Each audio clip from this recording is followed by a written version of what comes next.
Hi friends, welcome to Kavya Nayana cooking channel. ನಾನು ಸುಷ್ಮಾ. ಬನ್ನಿ ಇವತ್ತು ಬೆಲ್ಲದ ಕೊಬ್ಬರಿ ಬರ್ಫಿ ಯಾವ ಥರ ಮಾಡೋದು ಅಂತ ತುಂಬ ಸುಲಭವಾಗಿ ನಾನು ತೋರಿಸ್ಕೊಡ್ತೀನಿ. ಒಲೆ ಮೇಲೆ ಒಂದು ಪಾತ್ರೆ ಇಟ್ಕೊಂಡಿದ್ದೀನಿ. ಅದಕ್ಕೆ 1-2 ಟೇಬಲ್ ಸ್ಪೂನಷ್ಟು ತುಪ್ಪನ ಸೇರಿಸ್ಕೊತಾ ಇದ್ದೀನಿ. ಹಾಗೆ ಇಲ್ಲಿ 1 ಕಪ್ಪಷ್ಟು ಕಡಲೆ ಹಿಟ್ಟನ್ನು ನಾನು ಸೇರಿಸ್ಕೊತಾ ಇದ್ದೀನಿ. ನೋಡಿ, ತುಪ್ಪದಲ್ಲಿ ಚೆನ್ನಾಗಿ ನಾವು ಕಡಲೆ ಹಿಟ್ಟನ್ನು ಹುರ್ಕೋಬೇಕು. ಸ್ವಲ್ಪ ಕಲರ್ ಚೇಂಜ್ ಆಗಬೇಕು, ಅಲ್ಲಿವರೆಗೂ ನಾವು ಚೆನ್ನಾಗಿ ಹುರ್ಕೋಬೇಕು. ಒಂದು 8 ನಿಮಿಷ ಕಡಲೆ ಹಿಟ್ಟನ್ನು ಹುರಿದು ನಾವು ಸೈಡಲ್ಲಿ ಎತ್ತಿಟ್ಕೊಳ್ಳೋಣ. ಹಾಗೆ ಇಲ್ಲಿ ಒಲೆ ಮೇಲೆ ಒಂದು ಪಾತ್ರೆ ಇಟ್ಕೊಂಡು ಅದಕ್ಕೆ 1 ಕಪ್ಪಷ್ಟು ಬೆಲ್ಲ ಹಾಕೋತಾ ಇದ್ದೀನಿ. ಹಾಗೆ 1/4 ಕಪ್ಪಷ್ಟು ಬೆಲ್ಲ ಕೂಡ ಹಾಕೋತಾ ಇದ್ದೀನಿ. ಇಲ್ಲಿ 1/4 ಕಪ್ಪಷ್ಟು ಬೆಲ್ಲನ ಹಾಕ್ಕೊಂಡಿದ್ದೀನಿ. ಅರ್ಧ ಕಪ್ಪಷ್ಟು ನೀರನ್ನು ಇಲ್ಲಿ ಸೇರಿಸ್ಕೊತಾ ಇದ್ದೀನಿ. ಇಲ್ಲಿ ನಾವು ಪಾಕ ಏನು ಮಾಡ್ತಾ ಇಲ್ಲ, ಬರೀ ಹಾಗೆ ಬೆಲ್ಲ ಮಾತ್ರ ಕರಗಿಸ್ಕೊತಾ ಇದ್ದೀವಿ. ನೋಡಿ, ಚೆನ್ನಾಗಿ ಮಿಕ್ಸ್ ಮಾಡಿಕೊಂಡು ಬೆಲ್ಲ ಕೂಡ ಕರಗಿದೆ. ಈಗ ಚೆನ್ನಾಗಿ ಕುದೀತಾ ಇದೆ ಕೂಡ. ಈಗ ಇದನ್ನು ತೆಗೆದು ನಾವು ಒಲೆ ಮೇಲೆ ಇನ್ನೊಂದು ಪಾತ್ರೆ ಇಟ್ಕೊಂಡು ಅದಕ್ಕೆ ಸೋದಿಸ್ಕೊಳ್ಳೋಣ. ನೋಡಿ, ಹಿಟ್ಟು ಹುರಿದ್ವಲ್ಲ ಅದೇ ಪಾತ್ರೆಗೆ ನಾನು ಬೆಲ್ಲನ ಸೋಸ್ಕೊತಾ ಇದ್ದೀನಿ. ಸೋಸ್ಕೊಂಡು ಚೆನ್ನಾಗಿ 1-2 ನಿಮಿಷ ಕುದಿಯೋದಕ್ಕೆ ಬಿಡೋಣ.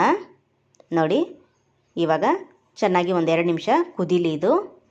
ಇಲ್ಲಿ ನಾವು ಪಾಕ ಏನು ಮಾಡ್ತಾ ಇಲ್ವಲ್ಲ, ಅದಕ್ಕೋಸ್ಕರ 1 ಕಪ್ಪಷ್ಟು ಕೊಬ್ಬರಿ ತುರಿನ ಸೇರಿಸ್ಕೊತಾ ಇದ್ದೀನಿ. ಒಣ ಕೊಬ್ಬರಿ ತುರಿನ ಸೇರಿಸ್ಕೊತಾ ಇದ್ದೀನಿ. ನಾನು ತುರಿದ್ಬಿಟ್ಟು ಮಿಕ್ಸಿ ಜಾರ್ಗೆ ಹಾಕ್ಕೊಂಡು ತರಿಯಾಗಿ ರುಬ್ಕೊಂಡಿದ್ದೀನಿ. ನೀವು ಹಸಿ ಕೊಬ್ಬರಿ ಕೂಡ ಇಲ್ಲಿ ಸೇರಿಸ್ಕೋಬೋದು.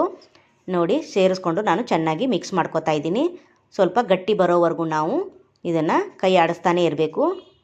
ನೋಡಿ, ಈ ಥರ ಕುದಿತಾನೆ ಇರುತ್ತೆ, ನಾವು ಮಿಕ್ಸ್ ಮಾಡ್ತಾನೆ ಇರಬೇಕು. ನೋಡಿ, ಹಾಗೆ ನಮ್ಮ ಚಾನಲ್ನ ಇನ್ನೂ ಯಾರೂ ಸಬ್ಸ್ಕ್ರೈಬ್ ಮಾಡ್ಕೊಂಡಿಲ್ಲ, ಪ್ಲೀಸ್ ಹೋಗಿ ಸಬ್ಸ್ಕ್ರೈಬ್ ಮಾಡ್ಕೊಳ್ಳಿ. ಬೆಲ್ ಐಕನ್ನ ಪ್ರೆಸ್ ಮಾಡಿ ಆಲ್ ಅನ್ನೋ ನೋಟಿಫಿಕೇಷನ್ನ ಸೆಲೆಕ್ಟ್ ಮಾಡಿಕೊಂಡ್ರೆ ನಾವು ಹಾಕೋ ವಿಡಿಯೋ ಎಲ್ಲ ಮೊದಲು ನಿಮಗೆ ಬರ್ತದೆ ಫ್ರೆಂಡ್ಸ್. ಆಗ ಎಲ್ರಿಗಿಂತ ಮುಂಚೆ ನೀವೇ ನೋಡ್ಬೋದು. ನೋಡಿ, ನಾನು ಏಲಕ್ಕಿ ಪುಡಿನ ಹಾಕೋತಾ ಇದ್ದೀನಿ. ಹಾಕ್ಕೊಂಡು ಮತ್ತೆ ಚೆನ್ನಾಗಿ ಒಂದು ಸತಿ ಮಿಕ್ಸ್ ಮಾಡ್ಕೊಳ್ಳೋಣ. ಇಲ್ಲಿ 1-2 ಟೇಬಲ್ ಸ್ಪೂನಷ್ಟು ಮತ್ತೆ ನಾನು ತುಪ್ಪನ ಸೇರಿಸ್ಕೊತಾ ಇದ್ದೀನಿ. ಇಲ್ಲಿ ನಮಗೆ 1/4 ಕಪ್ಪಷ್ಟು ತುಪ್ಪ ಬೇಕಾಗುತ್ತೆ. 2 ಟೇಬಲ್ ಸ್ಪೂನಷ್ಟು ಹಾಕ್ಕೊಂಡು ನಾನು ಚೆನ್ನಾಗಿ ಮಿಕ್ಸ್ ಮಾಡ್ಕೊತಾ ಇದ್ದೀನಿ. ಇವಾಗ ನೋಡಿ, ಚೆನ್ನಾಗಿ ಮತ್ತೆ ಒಂದು ಸತಿ ಮಿಕ್ಸ್ ಮಾಡ್ಕೊತಾ ಇದ್ದೀನಿ. ಇವಾಗ ಕೊಬ್ಬರಿ ಹಾಕಿದ ಮೇಲೆ ಸ್ವಲ್ಪ ಗಟ್ಟಿ ಬರ್ತಾ ಇದೆ ಅಲ್ವಾ. ಈ ಟೈಮಲ್ಲಿ ಹುರಿದಿಟ್ಟಿರೋ ಕಡಲೆ ಹಿಟ್ಟನ್ನು ನಾನು ಸೇರಿಸ್ಕೊಂಡು ಮತ್ತೆ ಚೆನ್ನಾಗಿ ಮಿಕ್ಸ್ ಮಾಡ್ಕೊತೀನಿ. ಸ್ವಲ್ಪ ಕೂಡ ಗಂಟಿಲ್ದಂಗೆ ಮಿಕ್ಸ್ ಮಾಡ್ಕೊತೀನಿ. ನೋಡಿ, 1 ಕಪ್ಪಷ್ಟು ಕೊಬ್ಬರಿ ತುರಿ, 1 ಕಪ್ಪಷ್ಟು ಕಡಲೆ ಹಿಟ್ಟನ್ನು ಹಾಕಿ ನಾನು ನೋಡಿ ಮಿಕ್ಸ್ ಮಾಡ್ಕೊತಾ ಇದ್ದೀನಿ. ಇಲ್ಲಿ ಸ್ವೀಟು 1/4 ಕಪ್ಪಷ್ಟು ಬೆಲ್ಲ ನಾವು ತಗೊಂಡಿದ್ದೀವಿ. ಇವಾಗ ಚೆನ್ನಾಗಿ ಮಿಕ್ಸ್ ಮಾಡ್ಕೊಳ್ಳೋಣ. ಮಿಕ್ಸ್ ಮಾಡ್ತಾ ನಮಗೆ ಇಲ್ಲಿ ಬರ್ಫಿ ಗಟ್ಟಿಯಾಗಿ ಬರುತ್ತೆ. ನೋಡಿ, ತಳ ಅಂಟೋ ಸಾಧ್ಯತೆ ಇರುತ್ತೆ. ಅದಕ್ಕೋಸ್ಕರ ಲೋ ಫ್ಲೇಮಲ್ಲೇ ನೀವು ಚೆನ್ನಾಗಿ ಕೈ ಬಿಡ್ದಂಗೆ ಈ ಥರ ಮಿಕ್ಸ್ ಮಾಡ್ತಾನೆ ಇರಬೇಕು. ತುಂಬ ಅಂದರೆ ತುಂಬ ಚೆನ್ನಾಗಿರುತ್ತೆ ಫ್ರೆಂಡ್ಸ್. ಮಕ್ಕಳಿಗೂ ಮಾಡಿಕೊಡಿ, ಮಕ್ಕಳು ತುಂಬ ಇಷ್ಟಪಟ್ಟು ತಿಂತಾರೆ. ಬೆಲ್ಲ ನಮ್ಮ ಆರೋಗ್ಯಕ್ಕೆ ತುಂಬ ಒಳ್ಳೆಯದು. ನೋಡಿ, ಇವಾಗ ಚೆನ್ನಾಗಿ ಮಿಕ್ಸ್ ಮಾಡ್ಕೊತಾ ಇದ್ದೀನಿ. ತಳ ಕೂಡ ಸ್ವಲ್ಪ ಸ್ವಲ್ಪ ಬಿಡುತ್ತೆ, ಅಲ್ಲಿವರೆಗೂ ನಾವು ಚೆನ್ನಾಗಿ ಫ್ರೈ ಮಾಡ್ಕೋಬೇಕು. ನೋಡಿ, ಹಾಗೆ ನಮ್ಮ ಚಾನಲ್ನ ಸಬ್ಸ್ಕ್ರೈಬ್ ಮಾಡಿ ಸಪೋರ್ಟ್ ಮಾಡಿ, ನಿಮ್ಮ ಫ್ರೆಂಡ್ಸ್ ಫ್ಯಾಮಿಲಿಗೆಲ್ಲ ಶೇರ್ ಮಾಡಿ. ನೋಡಿ, ಇವಾಗ ಮತ್ತೆ 1-2 ಟೇಬಲ್ ಸ್ಪೂನಷ್ಟು ತುಪ್ಪನ ಹಾಕ್ಕೊಂಡು ನಾನು ಚೆನ್ನಾಗಿ ಮಿಕ್ಸ್ ಮಾಡ್ಕೊತೀನಿ. ನೋಡಿ, ಇವಾಗ ಸ್ವಲ್ಪ ಗಟ್ಟಿ ಬರ್ತಾ ಇದೆ ಅಲ್ವಾ. ನೋಡಿ, ಇನ್ನೂ ಕೂಡ ತಳ ಬಿಡಬೇಕು, ಅಲ್ಲಿವರೆಗೂ ನಾವು ಮಿಕ್ಸ್ ಮಾಡ್ತಾನೆ ಇರಬೇಕು.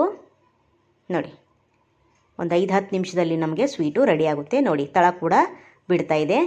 ಇವಾಗ ಪ್ಲೇಟಿಗೆ ಒಂದು ಸ್ವಲ್ಪ ತುಪ್ಪ ಹಚ್ಚಿ ನಾನು ಇಟ್ಕೊಂಡಿದ್ದೆ, ಅದಕ್ಕೆ ಈ ಮಿಶ್ರಣನ ಹಾಕೋತಾ ಇದ್ದೀನಿ. ನೋಡಿ, ಸುತ್ತಲೂ ನಾವು ಸ್ಪ್ರೆಡ್ ಮಾಡ್ಕೋಬೇಕು. ನೋಡಿ, ಒಂದು ಅರ್ಧ ಗಂಟೆ ಬಿಟ್ಟರೆ ಸೆಟ್ಟಾಗಿ ಹೋಗುತ್ತೆ. ನಿಮಗೆ ಟೈಮ್ ಇದ್ದರೆ ಅವತ್ತೊಂದಿನ ಬಿಟ್ಟುಬಿಡಿ, ಮಾರನೇ ದಿನ ಅಥವಾ ಸಾಯಂಕಾಲ ಬೇಕಾದರೆ ಕಟ್ ಮಾಡ್ಕೋಬೋದು. ಇನ್ನೂ ತುಂಬ ಚೆನ್ನಾಗಿ ಬರುತ್ತೆ ಬರ್ಫಿ. ನೋಡಿ, ಇವಾಗ ಒಂದು ಅರ್ಧ ಗಂಟೆ ನಾನು ಸೆಟ್ ಆಗೋದಕ್ಕೆ ಬಿಟ್ಟಿದ್ದೀನಿ. ಇವಾಗ ನಾನು ಮುಟ್ಟಿ ನೋಡ್ತಾ ಇದ್ದೀನಿ. ನೋಡಿ, ಕೈಗೆ ಸ್ವಲ್ಪ ಕೂಡ ಅಂಟ್ತಾ ಇಲ್ಲ. ನಾನೊಂದು ಅರ್ಧ ಗಂಟೆ ಬಿಟ್ಟು ಕಟ್ ಮಾಡ್ತಾ ಇದ್ದೀನಿ. ಎಷ್ಟು ಚೆನ್ನಾಗಿ ನೀಟಾಗಿ ಬರ್ಫಿ ಕಟ್ ಆಗ್ತಾ ಇದೆ ಅಂತ ನೀವೇ ನೋಡ್ತಾ ಇದ್ದೀರಲ್ಲ. ನೋಡಿ, ನಿಮ್ಗೆ ಯಾವ ಶೇಪಲ್ಲಿ ಬೇಕೋ ಆ ಶೇಪಲ್ಲಿ ನೀವು ಕಟ್ ಮಾಡ್ಕೊಳ್ಳಿ. ತುಂಬ ಅಂದರೆ ತುಂಬ ಟೇಸ್ಟಿಯಾಗಿರುತ್ತೆ ಫ್ರೆಂಡ್ಸ್. ನೀವು ಒಂದು ಸತಿ ಟ್ರೈ ಮಾಡಿ. ನೋಡಿ, ಎಷ್ಟು ಚೆನ್ನಾಗಿ ಪೀಸ್ಗಳು ನಮಗೆ ಕಟ್ ಆಗ್ತಾ ಇದೆ ಅಂತ. ಒಂದನ್ನು ಪೀಸನ್ನು ತೋರಿಸ್ತೀನಿ ನಿಮಗೆ ಎಷ್ಟು ಚೆನ್ನಾಗಿ ಬಂದಿದೆ ಅಂತ. ನೋಡಿ, ವಾವ್, ಸೂಪರ್ ಅಲ್ವಾ. ನೋಡಿ, ಇದೇ ಥರ ನೀವು ಕೂಡ ಮಾಡ್ಕೊಳ್ಳಿ.